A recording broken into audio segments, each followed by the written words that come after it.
after over a year of not posting anything on this channel, I feel it is time to finally get something back out there.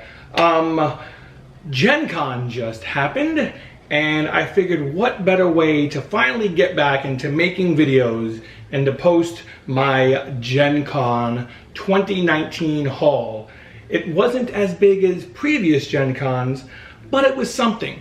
Before I get into that, I kind of realized a bunch of things while I've been away from YouTube. One, and I think is the most important thing, I kind of am not just someone who plays board games.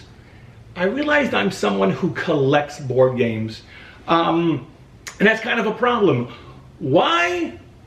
I still have board games from 2 years ago, probably, that are still sealed, unopened, and I do not know how to play. Checking over the collection, I think it was something like 120 different board games.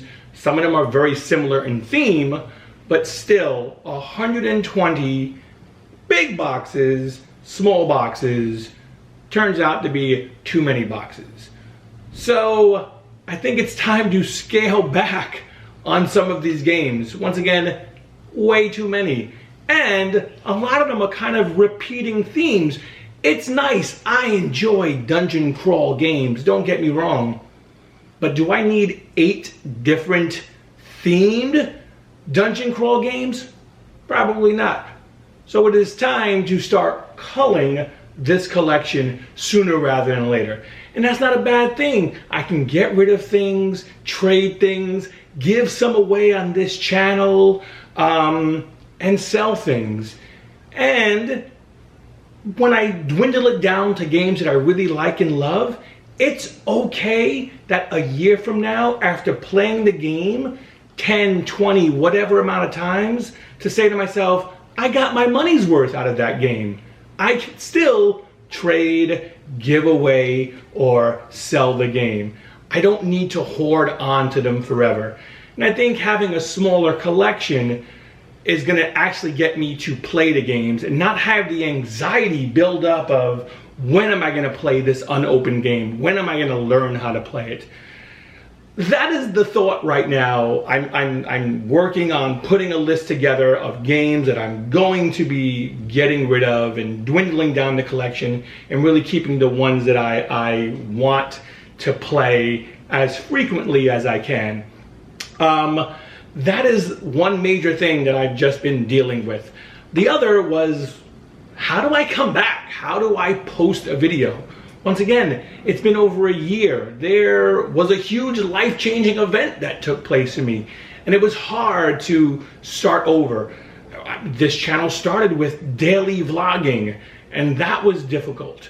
Then it dwindled down to 5 days a week, which, yeah, was an improvement, but still hard to do.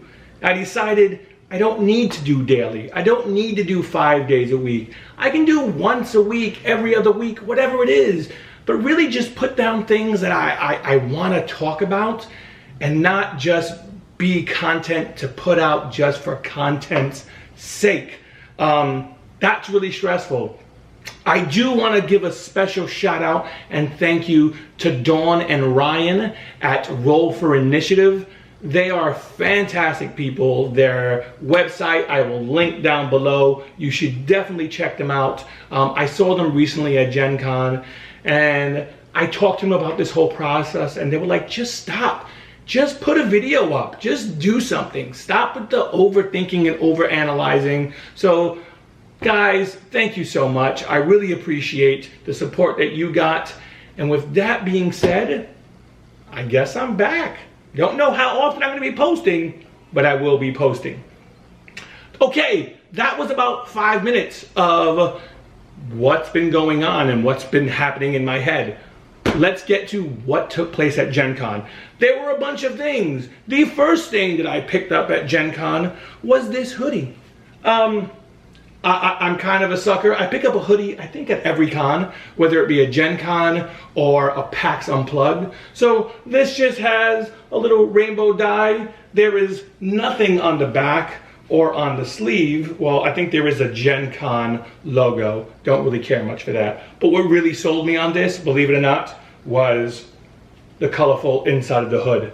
I really saw this and I was like, okay, I need it. It's not over the top with tons of information and ridiculous colors, but it was just enough. So the hoodie was the first thing. Second thing was, oh my goodness, what did I do next? Oh, we actually ran a 5K race called the Orc Stomp over there at GenCon. I think this took place Friday morning at 6:30 a.m. I am once again training for the New York City Marathon. This is going to be my 5th one. So since I'm in deep into marathon training, I needed to get some miles in, and there was a 5K race. So there was my bib for the race. You were able to get the best in 5K gaming Orc Stomp shirt. I don't know when I'll ever wear this. It's not the nicest shirt, but I'm sure at a con I will wear it. The other thing we got, which I was super excited about, was some medals. Simple, the best in 5K in gaming, Orc Stomp. I mean, honestly, that's why I run. Not just because I love junk food, but because I like medals. So the medal was cool.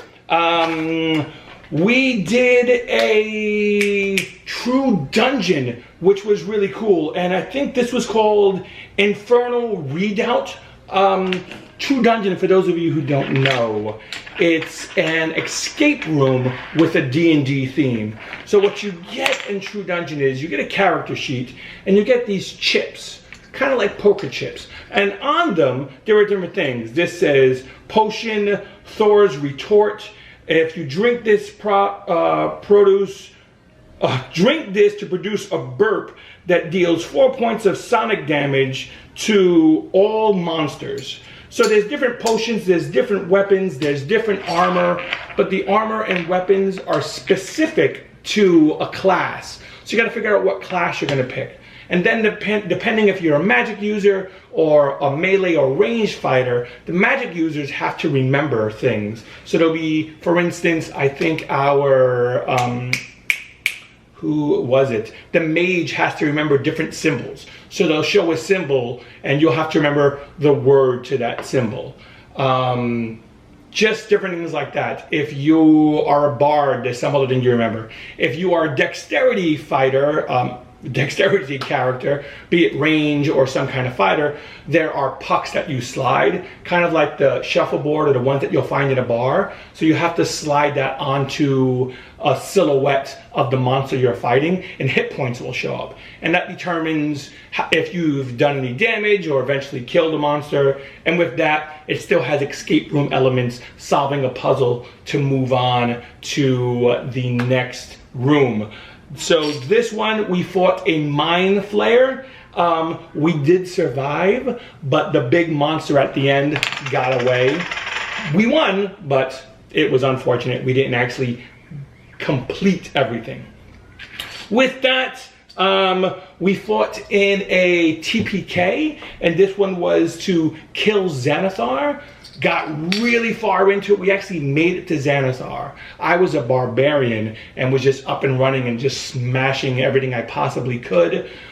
Got to Xanathar. We were about 30 hit points away from killing him, but actually that would have just led to his second form, but he ended up killing the whole party after that. This whole event, the TPK, was timed, so we had 2 hours to defeat him, and we failed and got slain, but it was a fantastic time. The other thing was we picked up pins. I've become a big pin collector at cons. So there are a couple of GenCon pins all the way from 2017, 18, and 19. We got some of those. There is a Sagrada pen, which I really like. Sagrada became one of my favorite games over the past year.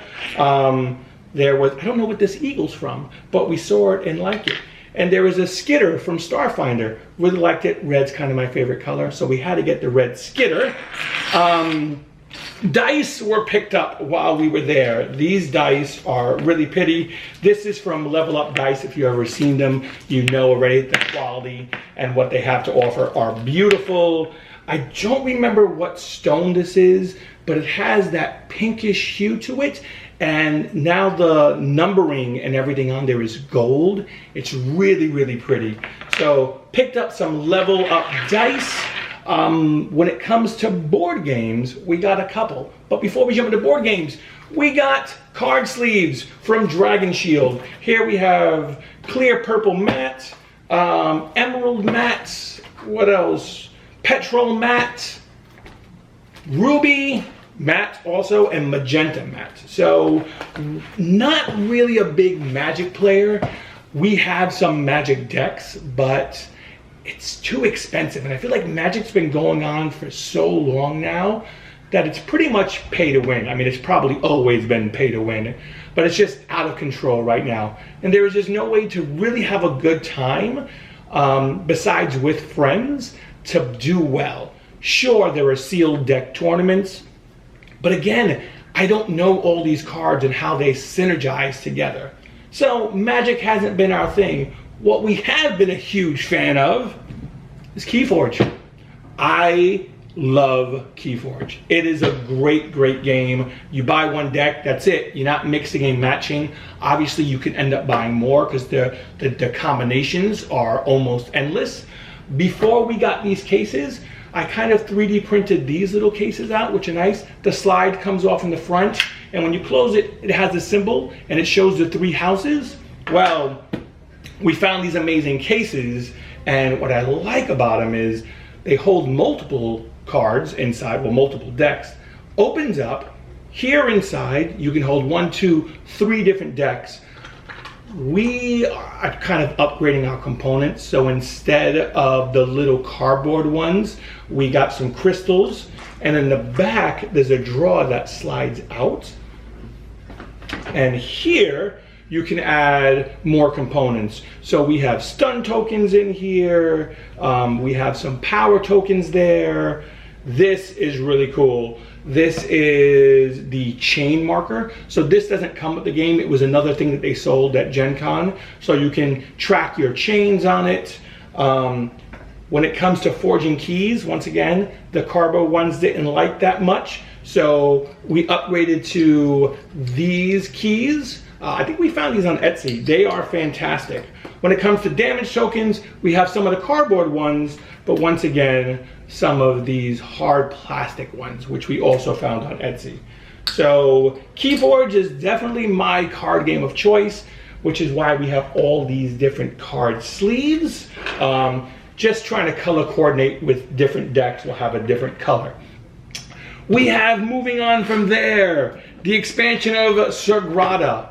Saw the pin, I told you already, love the game. So there was an expansion, the Passions expansion, haven't opened it up. We took a look at it, demoed it at Gen Con, loved it, had to buy it. From there we have, let's move on to Escape the Game. We had the other Escape game, and I can't remember the name, Unlocked. We played Unlocked on a plane ride one time. Granted, we were really tired. But going through it, I don't know, things just didn't mesh together really well. We tried really hard to like figure something out and it wasn't making sense. And when we got the hint, like the clue to tell us what we were supposed to be looking for, even that didn't make sense. I'm going to mark it up to we were exhausted, already up for like 12 hours. So it's probably still a great game. If you're an Unlocked fan, great. We should give it a shot. I think we have another like set of it somewhere else. But I really want to give Exit the game a shot. I've heard nothing but fantastic things about it. So this was the one that won the Spiel Award, and it looks fantastic. This is level 2.5 out of 5, so it's a novice level. I heard nothing but great things. We will play this. I will let you know our thoughts if we like it better than Unlocked. Game we purchased last year, Everdell. Love Everdell. I mean, I think we were attracted to it mainly because the components were phenomenal. I am a sucker for components and storage when it comes to a box. Everdell, if you haven't seen it, has this beautiful cardboard tree. It's really not needed in the game. There's other ways for you to do things, but it does stand out and it's a really nice component to the game. That one's cardboard. This year we went, they upgraded the tree. It's a little more vibrant, but it's also wood.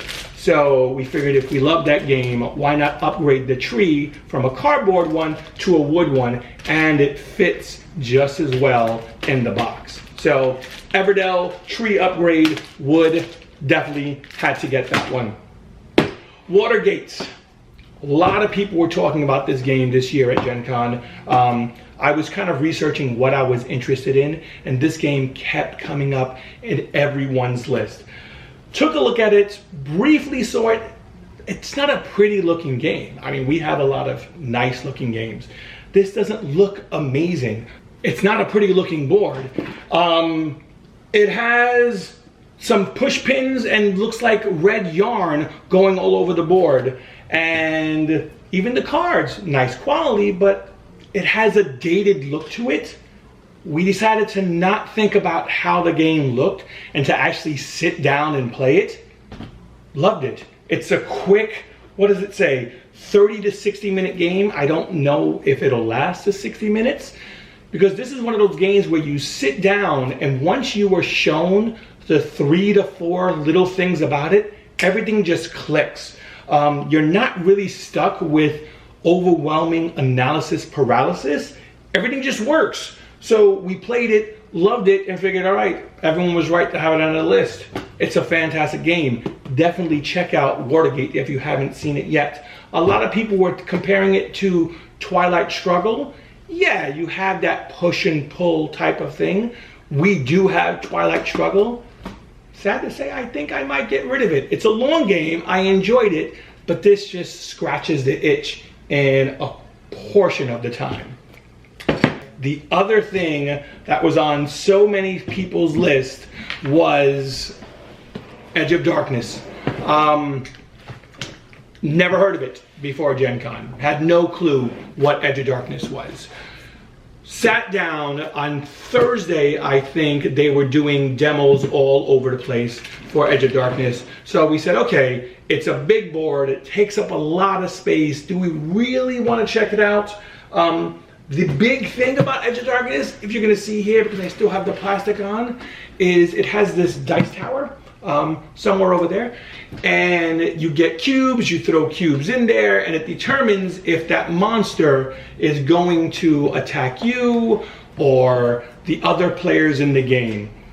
It seems kind of kitschy, like, oh, it's a silly little add-on, but it's actually interesting.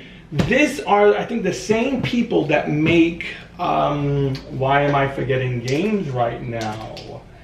Mystic Veil. The same people that make Mystic Veil, you know how you slide cards in and you can kind of add them to one card. So if you have one thing, below it you can have another ability, and below that another ability. So you can kind of add cards in. We really like Mystic Veil, so we said, all right, let's demo this. Really, really enjoyed it. They also had an expansion for it, and of course, upgraded components. Comes with cardboard coins, but they have the metal coins. Decided to give it a shot. While we went online to buy Edge of Darkness, the gentleman at the front of the line said the oddest thing. He was like, well, do you have a special handshake or something? He asked if what we were doing online. He was like, well, we're here to buy Edge of Darkness. He's okay, do you have a special handshake for me? Or a dance? And I was like, we have no idea what you're talking about. What are you talking about? And he's like, if you go around the corner, you'll see something over there. So we got offline, looked, and they had these giant like poster up, and it had 6 different riddles. So we solved all 6 riddles. Someone came over to us and was like, do you know the answer? Yes, we gave all 6 answers. I pull a marble out, I pull a blue marble. She says, you did not win, I'm sorry. Okay, no problem. Emily pulls a marble out, she pulled a red marble. Woman says, congratulations, you won $50 off. Great! Go over, get back online. They weren't allowing us to put the $50 towards Edge of Darkness, but we were able to put it towards the expansion, which I think was going for $40, something like that. So we got the expansion for free. We purchased a game, and then we purchased the coins, and it just seemed like the right thing to do. What was funny is there was a group of guys standing behind us who I said, hey, the guy is saying if we go over there, we can do something. When we came back online to get our game, that guy actually pulled a white marble and got Edge of Darkness for free. So I was a little jealous, but at least we got something off on the game. One other thing we got was Wingspan. Well, sort of. Wingspan was actually sold out. That was my first time actually seeing the game being played, and we really liked everything about it. Once again, it's a beautiful looking game, but the game was sold out. What we were able to pick up were, of course, upgraded components, because that's what we're doing with games that we like. We're just gonna upgrade the components. And this had a bunch of upgraded components for the birds were really nice. They had a bunch of different selections. We picked up how many different? 5 different birds. The player marker is actually really nice. So we upgraded the player marker and the bird food that is used in the game. We were promised that the game would be released in a couple of weeks. I think about the 2nd or 3rd week of August. Stonemaier Games will get more copies in, so we can order our version then. And as soon as it comes in, we'll be able to replace the cardboard components with these nice wooden ones. I almost forgot, talking about getting rid of games and selling or trading or giving some away, it's time to give something away. 5-Minute Dungeon. I actually have played this on the channel a while ago. I like it. I don't love it. And it's time to get rid of games. So if you are at all interested in winning a 5-Minute Dungeon, please, all I ask is for you to do 2 things. 1 is like this video, and 2 is comment down below. And 1 week from the day that this is posted, I will pick a winner and pin it on the comment section, and you will be receiving your copy of 5-Minute Dungeon courtesy of Condition Nerd. So please like, comment, you can win, and I will send this your way. Now it's just to play these games, which I feel good that we're going to. For once, I'm going to get to these games this week, tell you guys what I think about it, and I think that is it. I know I feel like I've been rambling, but it's been over a year. I'm not sure how to do this anymore, guys, but we'll get better. We'll keep trying. More stuff will come out, and that's gonna be it. Thank you all so much for watching. I really hope to see you all again. Don't forget to like, subscribe. I guess people say hit that bell, and I will talk to you next time.